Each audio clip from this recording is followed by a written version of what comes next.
എല്ലാവർക്കും എൻ്റെ വിനീത നമസ്കാരം. ഭഗവത്ഗീതയിലൂടെ ജീവിത വിജയം. നമ്മുടെ ജീവിതത്തെ വിജയിപ്പിക്കാനുള്ള സകല ശക്തിയും കഴിവും സാധ്യതകളും നമ്മളിൽ അന്തർലീനമാണ്. എന്നാൽ ഇത് നാം പ്രയോജനപ്പെടുത്തിയിട്ടില്ലെങ്കിൽ നമുക്ക് നഷ്ടപ്പെടുന്നത് നല്ലൊരു ജീവിതമായിരിക്കും.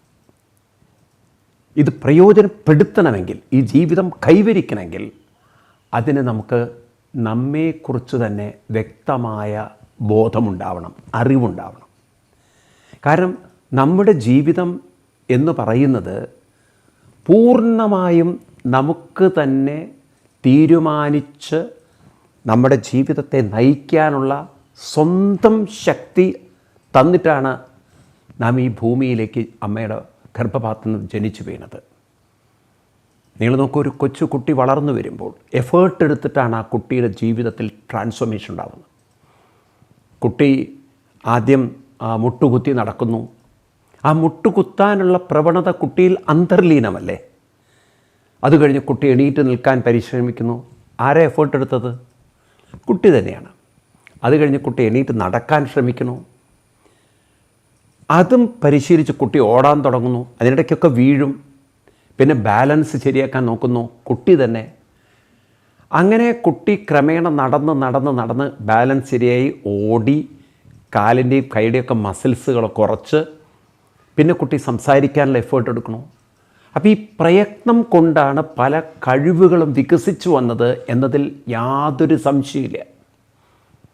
അതുപോലെ നാം പ്രയത്നിച്ചാൽ നമ്മുടെ മാനസിക തലത്തിലും വികാസം, ശക്തി, കരുത്ത് രൂപപ്പെടുത്താൻ സാധിക്കും.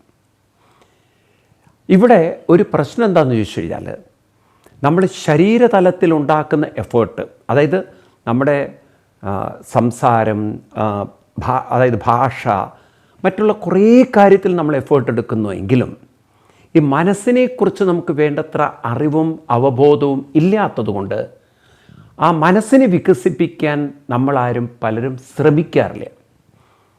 കാരണം മറ്റതെല്ലാം നമ്മുടെ ഒരു ഇൻസ്റ്റിങ്ക്റ്റ്, ഒരു എന്താ പറയുക, ഡീപ്പായിട്ട് പ്രേരണ കൊണ്ട് നമ്മളെ മറ്റുള്ളവരും കൂടിയും പ്രേരിപ്പിക്കുന്നത് കൊണ്ടൊക്കെ നമ്മളങ്ങനെ ശീലിക്കണം. അപ്പം അക്ഷരം അഭ്യസിക്കാൻ അച്ഛനമ്മമാർ സഹായിക്കുന്നു, ഭാഷാ ഉച്ചാരണം ശരിയാക്കാൻ അധ്യാപകന്മാർ സഹായിക്കുന്നു, പഠിക്കാൻ നമ്മളെ മറ്റുള്ളവർ സഹായിക്കുന്നു.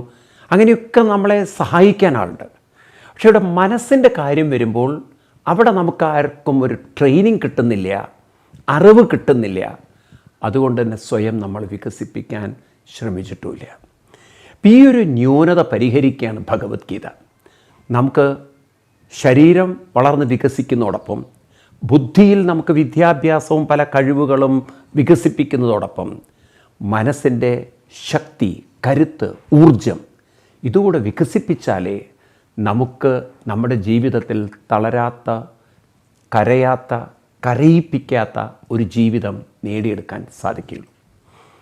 അപ്പം അതുകൊണ്ട് ഇവിടെ ഭഗവാൻ കൃഷ്ണൻ നമുക്ക് പറഞ്ഞു തരുന്ന ഓരോ ശ്ലോകങ്ങളിലൂടെയുള്ള അർത്ഥം നമ്മൾ ഗ്രഹിച്ചാൽ നമുക്ക് മനസ്സിലാവും എവിടെയാണ് നമുക്കൊക്കെ ജീവിതത്തിൽ പരാജയം സംഭവിച്ചിട്ടുള്ളത്, അതെങ്ങനെയാണ് സംഭവിച്ചിട്ടുള്ളത്, അഥവാ എന്തുകൊണ്ട് സംഭവിച്ചു, ഇതിനെന്താണൊരു പരിഹാരം എന്നത് നമുക്ക് നോക്കാം. ഗീതയിൽ 3-ാം അധ്യായത്തിലെ 36-ാം ശ്ലോകത്തിലാണ് നാം നിൽക്കുന്നത്. അർജുന ഉവാച. അർജുനൻ ഒരു ചോദ്യം ചോദിക്കാൻ ഞാൻ പറഞ്ഞു. അർജുനൻ എന്നാൽ തൻ്റെ ജീവിതത്തിലുള്ളൊരു പ്രശ്നത്തെ തനിക്ക് പരിഹരിക്കാൻ അറിവില്ല. അപ്പം അത് അറിയുന്ന ആളുകളോട് ചോദിക്കാനുള്ളൊരു ആർജവമാണ് അർജുനൻ. ഋജുത്വമുള്ളവൻ, ആർജവമുള്ളവൻ. അപ്പം നമുക്ക് പലതിനെക്കുറിച്ചും അറിവില്ല, അപ്പം അത് ചോദിക്കണം. ഇപ്പം ഇവിടെ ഭഗവാൻ കൃഷ്ണനോട് അർജുനൻ ചോദിക്കുന്ന ചോദ്യമാണ്, അദക്കേന പ്രയുക്തോയം പാപം ചരതി പൂരുഷ അനിശ്ചന്നഭിവാഷ്ണേയ ബലാദിവ നിയോജിത. അർജുനൻ ചോദിക്കുന്ന ചോദ്യം ഇതാണ്, കേന പ്രയുക്തോയം പാപം ചരതി. കേന എന്ന് പറഞ്ഞാൽ ആരാൽ പ്രേരിതമായിട്ടാണ് മനസ്സ് പാപം ചരതി. പൂരുഷ എന്ന വാക്കിന് നമ്മൾ കഴിഞ്ഞ ക്ലാസ്സിൽ കണ്ടു, പുരുഷൻ എന്നാൽ ആണ് എന്നുള്ള അർത്ഥത്തിലല്ല, പുരിശയനാത്, ഈ പുരത്തിൽ, ഈ ശരീരത്തിൽ ശയിക്കുന്ന മനസ്സിനെയാണ്, അഥവാ ഈ പുരത്തെ നയിക്കുന്ന മനസ്സിനെയാണ് പുരീശൻ എന്ന് പറയുന്നത്. ആ മനസ്സിനെയാണ്, ബോധ മനസ്സിനെയാണ് അർജുനൻ ചൂണ്ടിക്കാണിച്ചുകൊണ്ട് പറയുന്നത്, ഈ മനസ്സിനെ കൊണ്ട് ആരാണ് ഈ പാപം ചെയ്യിക്കുന്നത്? അപ്പോൾ പാപം എന്ന വാക്ക്, ഈ ഒരു പ്രയോഗം നമ്മൾ വളരെ ശ്രദ്ധിക്കണം. സെമിറ്റിക് മതങ്ങൾ ഈ പാപം എന്ന് പറയുന്നത് നാം ഭാരതീയർ മനസ്സിലാക്കിയ അർത്ഥത്തിലല്ല. പാപം എന്ന് പറയുന്നത് അവരെ സംബന്ധിച്ച് 10 കൽപ്പനകൾ അല്ലെങ്കിൽ ദൈവത്തിൻ്റെ കൽപ്പനകൾ അനുസരിക്കാതെ ജീവിക്കുന്നതാണ് പാപം.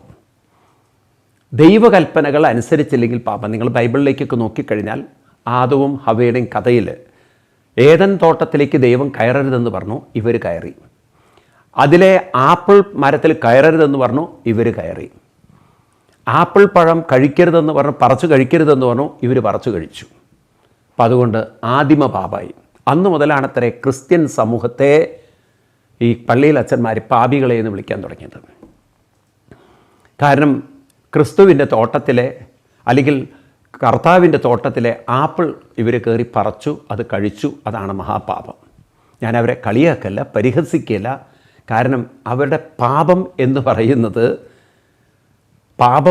പറയുന്നത് ഇവരുടെ കഥയുമായിട്ട് യാതൊരു ബന്ധപ്പെട്ടതല്ല.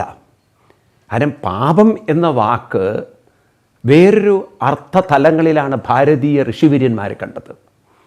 പാപത്തിൻ്റെ ആദ്യത്തെ ഭാവം അവനവൻ്റെ മനസ്സിൽ സഞ്ജാതമാകുന്ന ദുർബല, അക്രമ, ക്രൂര ചിന്തകളാണ് പാപം. മറ്റതെല്ലാം പ്രവൃത്തിയാണ്. അതിന് പ്രേരിപ്പിക്കുന്നത് മനസ്സാണ്. പ്രവൃത്തിയാണ് സെമിറ്റിക് മതങ്ങൾ പാപങ്ങളായി പറയുന്നത്.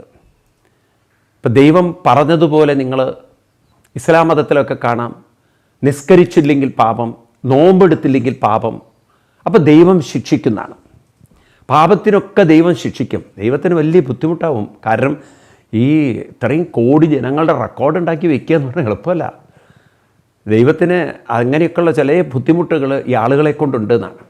കാരണം ഇവർ നോമ്പെടുത്തിട്ടുണ്ടോ, നിസ്കരിച്ചിട്ടുണ്ടോ, ഇവർ അത് ചെയ്തിട്ടുണ്ടോ, അല്ലെങ്കിൽ ഇവർ ക്രിസ്ത്യൻ സമൂഹമാണെങ്കിൽ ഇവർ 10 കമാൻഡ്മെൻറ്റ് ശ്രദ്ധിച്ചിട്ടുണ്ടോ, അയൽക്കാരനെ സ്നേഹിച്ചിട്ടുണ്ടോ, അവർ ദ്രോഹിച്ചിട്ടുണ്ടോ, ഇതിനൊക്കെ ദൈവം ഇങ്ങനെ വലിയ ഡാറ്റ വെച്ചിട്ട് ഇങ്ങനെ റെക്കോർഡ് ചെയ്തിട്ട് ഇവരെ നരകത്തിലേക്കും സ്വർഗത്തിലേക്കും തള്ളിവിടേണ്ട പണിയൊക്കെ ദൈവത്തിന് അതാണ് മെയിൻ പണി, വേർതിരിക്കൽ. അപ്പം ഈ തരത്തിലുള്ള ഒരു ദൈവീക സംസ്കാരമോ പാപ സംസ്കാരമോ അല്ല ഭാരതത്തിൻ്റേത്. പാപം എന്ന് പറയുന്നത് മനസ്സിൻ്റെ ദൗർബല്യത്തിൽ നിന്ന് വരുന്ന അല്ലെങ്കിൽ അവിവേകത്തിൽ നിന്നും വരുന്ന ചിന്തകളെയാണ് പാപം എന്ന് പറയുന്നത്. ചിന്തകളുണ്ടെങ്കിലേ പ്രവൃത്തിയുള്ളൂ. നിങ്ങൾ പ്രവൃത്തി നേരെയാക്കിയിട്ട് കാര്യമില്ല, ചിന്തകളെ നേരെയാക്കണം. സെമിറ്റിക് മതങ്ങൾ പ്രവൃത്തിയെ പാപം എന്ന് പറയുമ്പോൾ ഭാരതീയ ഋഷിവര്യന്മാർ ചിന്തകളെ പാപം എന്ന് പറയുന്നു. അത് വളരെ ശ്രദ്ധിക്കണം. ഈ മതങ്ങളൊക്കെ ഒന്നാണെന്ന് പറഞ്ഞാൽ ഇവിടേക്കാണ് നിങ്ങൾക്ക് മനസ്സിലാവേണ്ടത്, ഒന്നല്ല, ഇത് രണ്ടും രണ്ടാണ്. കാരണം ഭാരതീയ ഋഷിവര്യന്മാർ കാരണത്തിലേക്ക് നോക്കുമ്പോൾ സെമിറ്റിക് മതങ്ങൾ കാര്യത്തിലേക്ക് നോക്കുന്നു. കാരണം അത് സ്ഥൂല ബുദ്ധി കൊണ്ട് നമുക്ക് മനസ്സിലാവും. ഇപ്പം നോക്കൊരു കുട്ടി അവൻ ചീത്ത വാക്കുകൾ പറയുന്നു. അപ്പം നമ്മൾ ആ ചീത്ത വാക്ക് തെറ്റായിട്ട് അവൻ്റെ പാപമായിട്ട് കാണുമെങ്കിൽ ഭാരതീയ ഋഷിവര്യന്മാർ പറഞ്ഞ അവനെ കൊണ്ട് ആ പാപം ചെയ്യിക്കുന്ന അവൻ്റെ ആ മനസ്സാണ്. കാരണം ഈ ചീത്ത വാക്ക് ആദ്യം വരുന്നത് മനസ്സിലാണ്, ചിന്തകളുടെ രൂപത്തിലാണ്. അപ്പം കാരണത്തെ പരിഹരിക്കാതെ നമ്മൾ എത്ര സൈലൻ്റ് ആക്കാൻ ശ്രമിച്ചാലും ആ പാപം അവിടെ കിടക്കും. സാധാരണ ഈ ക്രിസ്ത്യൻ സ്കൂളുകളിലൊക്കെ, മിഷണറിമാരുടെ സ്കൂളുകളിൽ നിങ്ങൾ കണ്ടിട്ടുണ്ടാവും, വലിയ വലിയ വലിയ ഇംഗ്ലീഷ് മീഡിയം റെസിഡൻഷ്യലോ അല്ലെങ്കിൽ വളരെ സ്ട്രിക്റ്റ് ഡിസിപ്ലിനിലൊക്കെ വളർത്തുന്ന കുട്ടികൾ. ഈ കുട്ടികൾക്കുണ്ടല്ലോ അവിടുത്തെ സ്കൂളിൽ ഒരുപാട് ഡിസിപ്ലിനാണ്. അപ്പോൾ അവർക്ക് സംസാരിക്കാൻ ഫ്രീഡം ഇല്ല, പലതിനും ഫ്രീഡം ഇല്ല. കാരണം അച്ഛന്മാർ അങ്ങനെ ആയിരിക്കും അവരെ ആ ഡിസിപ്ലിനിൽ വളർത്തി. ഈ കുട്ടികൾ ഹയർ എഡ്യൂക്കേഷന് വേണ്ടി പ്രൊഫഷണൽ കോളേജിൽ വരുമ്പോൾ അപ്പം കാണാം ഇവരുടെ തനി സ്വഭാവം. കാരണം ഈ അടക്കി വെച്ചതൊക്കെ അങ്ങോട്ട് പുറത്തേക്ക് വരികയും കാളകൂട വിഷം പോലെ. അപ്പോൾ എന്ത് ഡിസിപ്ലിനാണ് ഇവരവിടെ ഉണ്ടാക്കി വെച്ചത്? ഇത് വെറും ഒരു സപ്രഷനാണ്. നമുക്ക് വേണ്ടത് സപ്രഷനല്ല, സബ്ലിമേഷനാണ്. മനസ്സാണ് പരിവർത്തനം വരുത്തേണ്ടത്. കാരണം പാപം ഇരിക്കുന്നത് പ്രവൃത്തിയിലല്ല. ആപ്പിൾ കഴിച്ചുകൊണ്ട് പാപം എന്ന് പറയുകയാണെങ്കിൽ അത് ക്രിസ്തു മതത്തിനെ പറയാൻ പറ്റില്ല. ഹിന്ദു മതത്തിൽ ആപ്പിൾ കഴിക്കുന്നത് പാപമല്ല. ഇവിടെ ചിന്തകളിലാണ് പാപം. നിങ്ങൾ തന്നെ തീരുമാനിക്കൂ, ഏതാണ് പാപം? പ്രവൃത്തിയാണോ പാപം, ചിന്തയാണോ പാപം? കാരണം ചിന്തയുണ്ടെങ്കിലേ പ്രവൃത്തിയുള്ളൂ. എൻ്റെ യുക്തിക്ക് മനസ്സിലായത് ചിന്തകളിലാണ് പാപം. കാരണം നമ്മൾ തെറ്റായി ചിന്തിച്ചാലേ നമുക്ക് തെറ്റായി പ്രവർത്തിക്കാൻ പറ്റുള്ളൂ. തെറ്റായ ചിന്ത ഇല്ലാതെ നിങ്ങൾക്ക് തെറ്റ് പ്രവർത്തിക്കാൻ സാധ്യമല്ല. ചിന്ത മാറിക്കഴിഞ്ഞാൽ നിങ്ങളുടെ വ്യക്തിത്വം നന്നായി. അല്ലാതെ പ്രവൃത്തി പെന്നിൽ കക്കണം എന്നൊരു ചിന്തയുള്ളിടത്തോളം കാലം ഞാൻ കക്കാതിരുന്നാലും എന്നെങ്കിലും കട്ടേ പറ്റുള്ളൂ. കാരണം ആ ചിന്ത എന്നെ പ്രേരിപ്പിക്കും. നിങ്ങൾ നോക്കൂ, ഈ തീവ്രവാദത്തിൻ്റെ കുറേ ചിന്തകൾ ഇപ്പം നിങ്ങൾക്ക് കാണാം. ഫേസ്ബുക്കിലൊക്കെ ചിലർ പോസ്റ്റ് ചെയ്യുന്നത് 2021 ഊരിയ വാൾ ഞങ്ങളുടെ കയ്യിലുണ്ട്, സമയം വരട്ടെ ഞങ്ങൾ കാണിച്ചു. അപ്പോൾ അവരുടെ ഉള്ളിൽ ആ ഒരു വിദ്വേഷം, പ്രതിഷേധം, പക അതവിടെ അങ്ങനെ അടക്കി വെച്ചിരിക്കുകയാണ്. ഞങ്ങൾക്കൊരു അവസരം കിട്ടട്ടെ എന്നാണ്. പക്ഷേ ഈ അവസരം കിട്ടട്ടെ എന്നവർ പറയുമ്പോഴും ഒരു കാര്യം അവർക്ക് വ്യക്തമാണ്. കാരണം എപ്പോഴും കലാപങ്ങളും അക്രമങ്ങളും ഉണ്ടാകുമ്പോൾ ഒരു വിഭാഗം മാത്രമല്ല ദുരിതങ്ങൾ അനുഭവിക്കുക, തിരിച്ചും കുറേ ആളുകളുടെ സമ്പത്തും ഐശ്വര്യവും ഒക്കെ നഷ്ടപ്പെടും. അല്ലാതെ ഒരു കൂട്ടരിങ്ങനെ സഹിച്ചുകൊണ്ടിരിക്കും എന്നുള്ള ഒരിക്കലും വരാൻ പോടില്ല. തിരിച്ചും അതുപോലെ പ്രതികരണങ്ങൾ മനുഷ്യരിൽ ഉണ്ടാവും. കാരണം അക്രമത്തിന് അങ്ങനെ ഒരു സ്വഭാവമുണ്ട്. അഴിച്ചുവിടുന്ന ആളുകൾ അറിയുന്നില്ല അതിൻ്റെ പ്രത്യാഘാതം എന്തായിരിക്കും എന്നുള്ളത്. ഒരുപക്ഷെ കൂടുതൽ നഷ്ടവും അത്തരം ആളുകൾക്കുമായിരിക്കും, അഴിച്ചുവിടുന്ന ആളുകൾക്ക്. ഇതൊക്കെ ഭാരതത്തിൽ മുമ്പും നടന്നിട്ടുണ്ട്. നോക്കൂ, കാശ്മീരിൽ എന്തെല്ലാം അഴിച്ചുവിട്ടു. ഇപ്പം കാശ്മീരിൻ്റെ അവസ്ഥ എന്താണ്? കാശ്മീർ എവിടെ എത്തി? ഏത് മാറ്റമാണ് ഉണ്ടായത് നോക്കൂ. അതുപോലെ പല സ്ഥലങ്ങളിലും കുറേ അക്രമങ്ങളൊക്കെ അഴിച്ചുവിട്ടുണ്ട്. അപ്പോൾ ഇതൊക്കെ ഉള്ളിൽ അങ്ങനെ അടക്കി വെച്ചിരിക്കുകയാണ്. അപ്പം മാനസാന്തരം എന്ന് പറയില്ലേ, മനസ്സിലാണ് പരിവർത്തനം വരേണ്ടത്. അപ്പം അർജുനൻ ചോദിക്കുകയാണ്, ഹേ കൃഷ്ണ, ഇവിടെ ഈ മനസ്സിനെ പാപം ചെയ്യാൻ ഏത് ശക്തിയാണ് പ്രേരിപ്പിക്കുന്നത്? അപ്പം എന്തു പാപമാണ് ഇവിടുത്തെ പാപം എന്ന് പറഞ്ഞാൽ? ദുർബലമാക്കുക, മനസ്സ് തളരുക, മനസ്സ് വിഷമത്തിലേക്കും വിഷാദത്തിലേക്കും പോവുക. അർജുനന് തന്നെ നോക്കൂ, യുദ്ധക്കളത്തിൽ യുദ്ധം ചെയ്യാൻ വന്ന, തൻ്റെ ധർമ്മം അനുഷ്ഠിക്കാൻ വന്ന, അധർമ്മത്തെ തോൽപ്പിക്കാൻ വന്ന അർജുനൻ യുദ്ധത്തിൽ വിമുഖനായി രഥോപസ്ഥ ഉപവിശത്, എന്നെക്കൊണ്ട് പറ്റില്ല. ഇതുപോലെയല്ലേ പലരും സമൂഹത്തിൽ പലതും നടക്കുമ്പോൾ ഇതൊന്നും എൻ്റെ ജോലിയല്ല, ഞാനിതെന്തിനാണ് നോക്കുന്നത്, ആരെങ്കിലും നോക്കിക്കോട്ടെ, അവരക്രമം അഴിച്ചുവിടേ, എന്തു വേണം ചെയ്തോട്ടെ. അങ്ങനെ പലരും കണ്ണടയ്ക്കുന്നതുകൊണ്ടാണ് ഈ വേണ്ടാത്ത ദുഷ്ടസംസ്കാരങ്ങൾ ചുറ്റുപാട് വളരുന്നത്. കണ്ണു തുറന്ന് പ്രവർത്തിച്ചിരുന്നെങ്കിൽ ഇത്തരം കാര്യങ്ങൾക്കൊന്നും വളരാൻ സാധ്യമല്ല. ഇപ്പം നിൽക്കട്ടെ, ഇവിടെ ദുർബലമാക്കുന്ന വികാരം എന്താണെന്നാണ് അർജുനൻ ചോദിച്ചത്. അപ്പം നമ്മളെല്ലാവരും അറിയണം, അർജുനൻ ചോദിച്ച ചോദ്യത്തിൽ വളരെ പ്രസക്തിയുണ്ട്. എന്താണെന്ന് ചോദിച്ചു കഴിഞ്ഞാൽ, നമ്മുടെയൊക്കെ മനസ്സ് നമ്മൾ വിചാരിക്കും, അത് വളരെ ശക്തവും കരുത്തും ഊർജവും ഒക്കെ ഉള്ളതാണെന്ന്. പക്ഷേ പല സാഹചര്യങ്ങളിലും നമുക്ക് കാണാം മനസ്സിന് വേണ്ടത്ര പലതിനെയും അഭിമുഖീകരിക്കാനും നേരിടാനും കഴിവില്ലെന്ന്. ഈ ശ്ലോകം പ്രത്യേകിച്ച് പെൺകുട്ടികൾ പഠിക്കണം. കാരണം ഇന്ന് വിദ്യാഭ്യാസത്തിലേറെ ഉയർന്നു നിൽക്കുന്നത് പെൺകുട്ടികളാണ്. കാരണം കുത്തിയിരുന്ന് പഠിക്കും, എൻട്രൻസിന് പ്രിപ്പയർ ചെയ്തിട്ടും കഷ്ടപ്പെട്ട് പഠിക്കും. ആൺകുട്ടികളെക്കാൾ ഈ കാര്യത്തിലൊരു ഡെഡിക്കേഷൻ പെൺകുട്ടികൾക്കുണ്ട്. അങ്ങനെ പഠിച്ച് എൻട്രൻസ് പാസ്സായി നല്ല ഒരു പ്രൊഫഷണൽ ഡിഗ്രിയൊക്കെ കിട്ടി കല്യാണം കഴിച്ചു കൊടുക്കുമ്പോഴാണ് ആ ഭർത്തൃ വീട്ടിലുള്ള പല പ്രശ്നങ്ങളും കാരണം അവസാനം മാനസികമായി വളരെ താളം തെറ്റുന്ന അവസ്ഥയിലേക്ക് അവർ പോകുന്നത്. ഞാൻ അടുത്ത കാലത്തൊരു പെൺകുട്ടിയെ പരിചയപ്പെട്ടത്, കാണാൻ വേണ്ടി വന്നതാണ്. ആ പെൺകുട്ടിയും ഡോക്ടറായിരുന്നു. അതിൻ്റെ കൈയെല്ലാം പൊട്ടിച്ചിട്ട് ഇത് തന്നെ. എന്നാൽ കല്യാണം കഴിച്ചിരിക്കുന്നവനോ ഹൈലി ക്വാളിഫൈഡാണ്. ആ കുട്ടിയെ വല്ലാതെ ദേഹോദ്രവം ചെയ്തു കളഞ്ഞു. അതും ആ അച്ഛനും അമ്മയ്ക്കും ഒരൊറ്റ മകളേ ഉള്ളൂ. കാരണം ഇവന് സമ്പത്ത് വേണം. പിന്നെ ആ കുട്ടി തന്നെ അതൊന്ന് പുറത്ത് കടന്നു, വളരെ സൈക്കോളജിക്കലി ഡൗണായി. പറയുമ്പം ഡോക്ടറായിട്ട് കഴിഞ്ഞ വിദ്യാഭ്യാസം കിട്ടിയൊരു കുട്ടി. അപ്പോൾ ഈ തരത്തിൽ എത്ര ആളുകൾ പറയാതിരിക്കുന്നുണ്ടാവും അവർക്ക് ഉണ്ടാകുന്ന അനുഭവങ്ങൾ. മനസ്സിലങ്ങനെ അടക്കി വെച്ച് വേദനിച്ച് അമർത്തി വെച്ച് ദുരിതം അനുഭവിക്കും. നമ്മുടെ ഹിന്ദു സമൂഹത്തിൽ വളരെ കൂടുതലാണ്.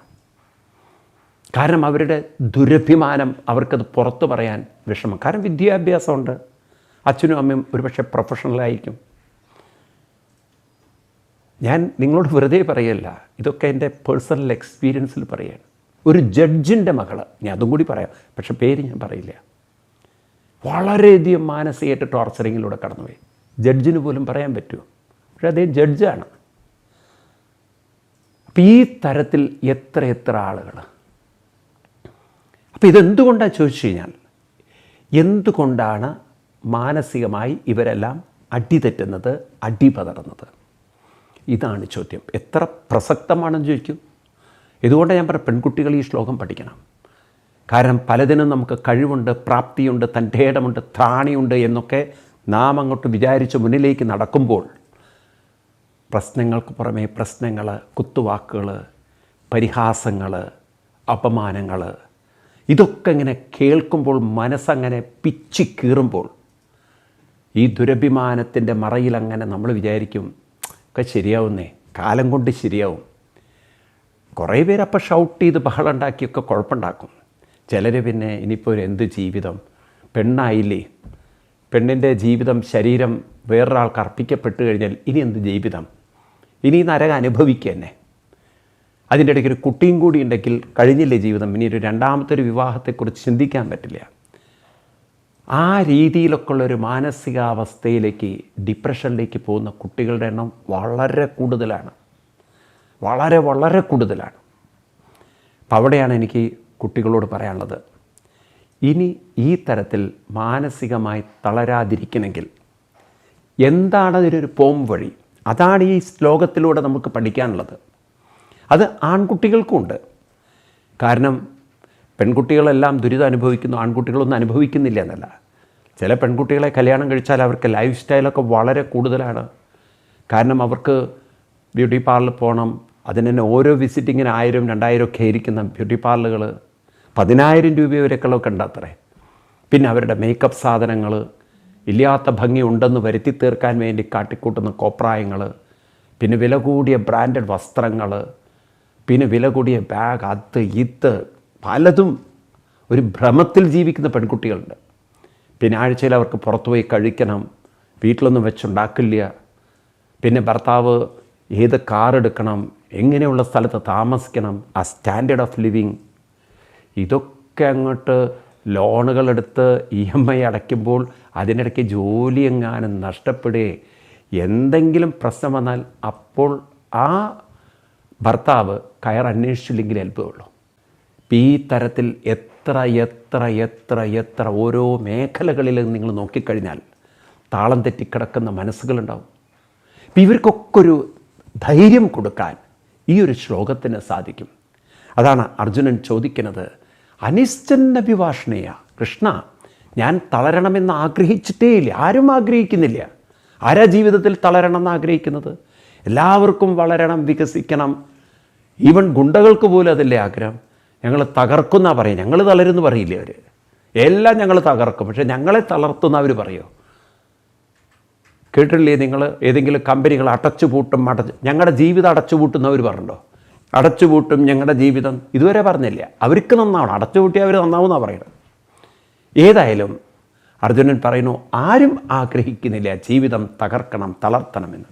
പക്ഷേ ബലാദിവ നിയോജിത, മനസ്സിനെ ആരോ തളർത്തുന്നു. തളരണമെന്ന് ആഗ്രഹമില്ല, പിടിച്ച് നിൽക്കണം, പിടിച്ച് വെക്കണം, പിടിച്ച് എങ്ങനെയെങ്കിലും നേരിടണം എന്ന് വിചാരിക്കുമ്പോൾ എല്ലാ പിടുത്തം കൊണ്ട് വിട്ടുപോയി എന്ന് പറയില്ലേ, എൻ്റെ സകല ശക്തിയും ചോർന്നു പോയി, എൻ്റെ നാഡി തളർന്നു പോയി എന്നൊക്കെ പറയാറില്ലേ. എനിക്ക് എന്നെ അങ്ങനെ അങ്ങോട്ട് പറഞ്ഞപ്പോൾ എൻ്റെ നിയന്ത്രണം വിട്ടുപോയി, എനിക്കെൻ്റെ കൺട്രോൾ പോയി. അങ്ങനെ പല സന്ദർഭങ്ങളിലും പല നേതാക്കന്മാരുടെയും കൺട്രോൾ പോകുമ്പോഴാണല്ലോ വായിൽ നിന്ന് വളരെ മോശപ്പെട്ട വാക്കുകളൊക്കെ വരുന്നതും പിന്നീട് അവർക്ക് അപകടമായി തീരുന്നതും. ഈ തരത്തിൽ നമ്മുടെ മാനസിക സംഘർഷങ്ങൾ, നമുക്കുണ്ടാക്കുന്ന പ്രക്ഷുബ്ധതകൾ, അത് പിന്നീടുണ്ടാക്കുന്ന വലിയ പ്രതിഷേധങ്ങളും പൊട്ടിത്തെറികളും നമ്മുടെ ജീവിതത്തെ ആകമാനം തകർക്കുമ്പോൾ കൃഷ്ണനോട് ചോദിക്കുകയാണ്, ഇത്തരത്തിലുള്ള അപകടത്തിലേക്ക് വീഴാതിരിക്കാൻ കൃഷ്ണ എന്താണ് ചെയ്യേണ്ടത്? ആരാണ് എൻ്റെ മനസ്സിനെ പിടിച്ച് വലിക്കുന്നതെന്ന് ചോദിച്ചു കഴിഞ്ഞാൽ അതിനർത്ഥം ഇത്തരം പ്രതിസന്ധികളിലേക്ക് വീഴാതെ എങ്ങനെ മനസ്സിനെ നമുക്ക് ഉയർത്തിയെടുക്കാൻ പറ്റും? പ്രതിസന്ധികളും പ്രയാസങ്ങളും അല്ലെങ്കിൽ ആളുകളുടെ നമുക്ക് നേരെയുള്ള വിമർശനങ്ങളും പരിഹാസങ്ങളും അധിക്ഷേപങ്ങളും ഒക്കെ അങ്ങനെ നിറഞ്ഞു നിൽക്കുന്ന സാഹചര്യത്തിൽ പോലും അട്ടിപ്പതറാതെ കരുത്തോടെ ശക്തിയോടെ അതിനെങ്ങനെ തരണം ചെയ്യാൻ സാധിക്കും? വേണ്ടതല്ലേ? ഇതെന്തൊരു ചോദ്യം നോക്കൂ നിങ്ങൾ. നമ്മുടെയൊക്കെ ജീവിതത്തിൽ ആവശ്യമാണ്, പ്രത്യേകിച്ച് ഇന്നത്തെ ഈ കാലഘട്ടത്തിൽ. കാരണം മനുഷ്യ മനസ്സുകൾ വളരെ വികൃതവും പ്രാകൃതവും അക്രമവും ഉള്ളതായി മാറുന്ന ഈ കാലഘട്ടത്തിൽ നാം ഒരു സമചിത്തതയോടുകൂടി എങ്ങനെ ഈ തരത്തിലുള്ള ദുരിതങ്ങളിലൂടെ കടന്നു പോകും? അർജുനൻ്റെ ചോദ്യത്തിൻ്റെ പ്രസക്തി നിങ്ങൾക്ക് മനസ്സിലായി തോന്നുന്നു. നമുക്കെല്ലാവർക്കും വേണം. കാരണം നമ്മളിൽ രണ്ട് കൂട്ടരാണ് കൂടുതലുള്ളത്. ഒന്നുകിൽ എല്ലാ വിഷമങ്ങളും അടിച്ചമർത്തി മനസ്സിൽ അമർത്തി വെച്ച് അവസാനം ഡിപ്രഷനിൽ പോകുന്നവർ, പിന്നെ അവർ ഡിപ്രഷന് മരുന്ന് കഴിക്കണം. അവർക്കാണ് അൽഷീമിസം, അവർക്കാണ് എല്ലാ തരത്തിലുള്ള മാനസിക രോഗങ്ങളും ഉണ്ടാവുക. രണ്ടാമത്തത് നിയന്ത്രണങ്ങൾ വിട്ടുപോയി പ്രക്ഷുബ്ധമായി പൊട്ടിത്തെറിക്കുമ്പോൾ അത് വലിയ ക്യാരക്ടർ ഡിസോർഡർ ഉണ്ടാക്കി ഒരുപക്ഷെ കുടുംബജീവിതം തകരുന്നതിലേക്കോ അല്ലെങ്കിൽ ജോലി നഷ്ടപ്പെടുന്നതിലേക്കോ അല്ലെങ്കിൽ എന്തെങ്കിലും തരത്തിലുള്ള പ്രശ്നങ്ങളിലേക്ക്, കാരണം പ്രക്ഷുബ്ധമാകുന്ന മനസ്സക്രമങ്ങളിലേക്ക് പോകും. അപ്പോൾ അവിടെ അടി ഇടി കുത്ത് അതൊക്കെയാണല്ലോ. ഭാര്യ ഭർത്താവിനെ കുത്തുന്നതും ഭർത്താവ് ഭാര്യയെ കുത്തുന്നതും ഒക്കെ ഒരു അസഹനീയമായ ഘട്ടത്തിലെത്തിക്കഴിഞ്ഞാൽ പിന്നെ ആയുധം എടുക്കുന്നത് പോലും അവരുടെ നിയന്ത്രണത്തിലാവില്ല. പറയുന്നത് ആ സമ്മർദ്ദത്തിൻ്റെ മുകളിൽ നമ്മുടെ കേരളത്തിലുണ്ടായിരുന്ന വനിതാ കമ്മീഷൻ പറഞ്ഞ പോലെ ഒരു സമ്മർദ്ദത്തിൻ്റെ മുകളിൽ ഞാനങ്ങനെ പറഞ്ഞു പോയതാണ്. ഈ സമ്മർദ്ദം വരുമ്പോൾ വാക്കിലൂടെയും കയ്യിലൂടെയും ഒക്കെ മനുഷ്യൻ്റെ സ്വഭാവങ്ങൾ പുറത്ത് വരാൻ തുടങ്ങും. അപ്പം അതുകൊണ്ട് അർജുനൻ ചോദിച്ച ഈ ചോദ്യം നമുക്ക് വളരെ റിലവൻ്റാണ്. എന്താണ് നമുക്ക് ഈ ചുറ്റുപാട് നമുക്ക് പ്രശ്നങ്ങളും സംഘർഷങ്ങളും ഉണ്ടാക്കുമ്പോൾ തളരാതെ പതറാതെ അതിനെ മറികടക്കാൻ നമുക്ക് തരുന്ന അല്ലെങ്കിൽ പോകേണ്ട വഴി എന്താണ്, മറികടക്കാൻ എന്താണ് നമ്മൾ സ്വീകരിക്കേണ്ടത്? അത് അർജുനൻ ചോദിക്കുമ്പോൾ ഭഗവാൻ കൃഷ്ണൻ അതിഗംഭീരമായ മറുപടിയാണ്. സൂപ്പർ മറുപടി. നോക്കൂ, ഇത്രയും സൈക്കോളജിക്കലി അനലൈസ് ചെയ്തിരിക്കണോ മനുഷ്യ ജീവിതത്തെ പൂർവികന്മാർ ഭഗവാൻ കൃഷ്ണൻ എന്ന് കാണുമ്പോൾ ഉണ്ടല്ലോ.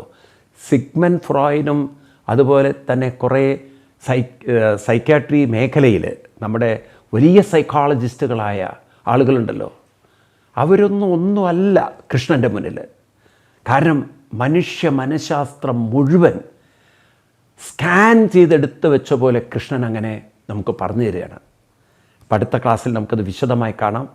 എങ്ങനെയാണ് നമുക്ക് നമ്മുടെ നേരെ ഉണ്ടാകുന്ന സംഘർഷങ്ങളെ അഭിമുഖീകരിച്ചും അതിൽ ഒരിക്കലും പതറാതെ തളരാതെ മുന്നോട്ട് തന്നെ ജീവിതത്തെ നയിച്ച് വികാസത്തിൻ്റെ പടിയിലൂടെ നമുക്ക് മുന്നേറാൻ സാധിക്കുക.